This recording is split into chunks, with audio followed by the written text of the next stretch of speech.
So one of the other key things that we talk about in anasomatic movement is the stress reflexes.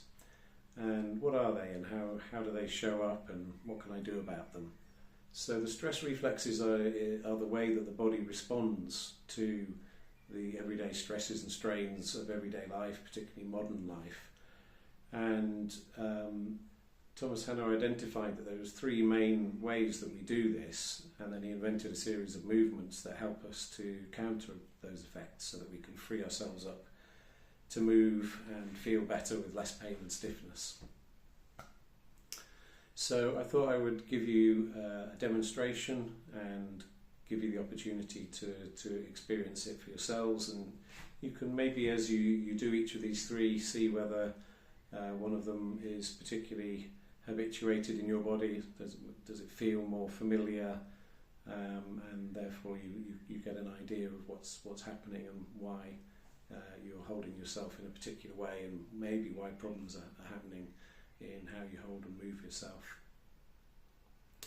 So the first one we talk about is called the startle reflex, or the red light reflex, and it's like this. So if there was a loud bang behind me at this moment, without even thinking about it, at a nanosecond level, my body would contract, I would close in, I would protect my organs, and I would essentially shorten in the front of my body.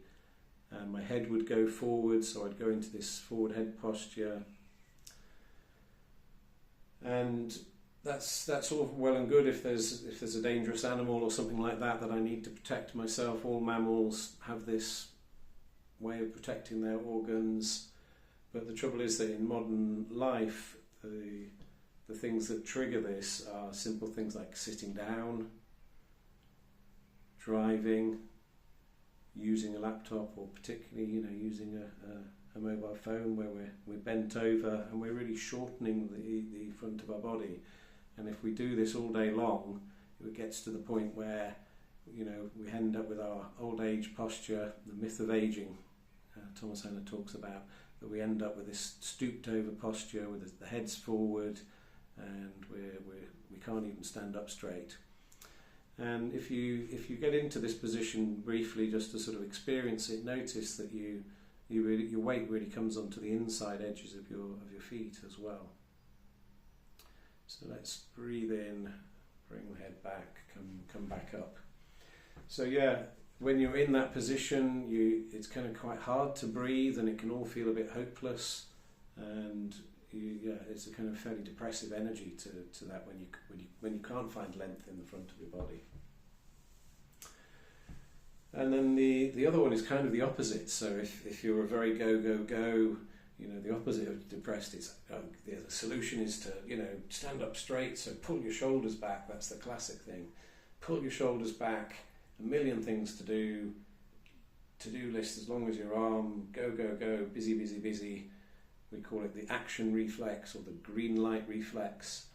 And if you stand and pull your shoulders back, you'll notice that you move onto the outside edges of your feet, and you really tighten your lower back.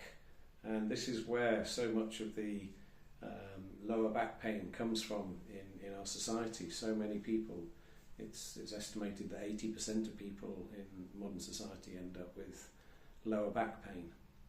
And a lot of it is this root cause. It's this feeling that we have to pull these shoulders back, we have to get on and do, and we don't have this opportunity. We have a tight back, and we have a very pronounced arch in the lower back.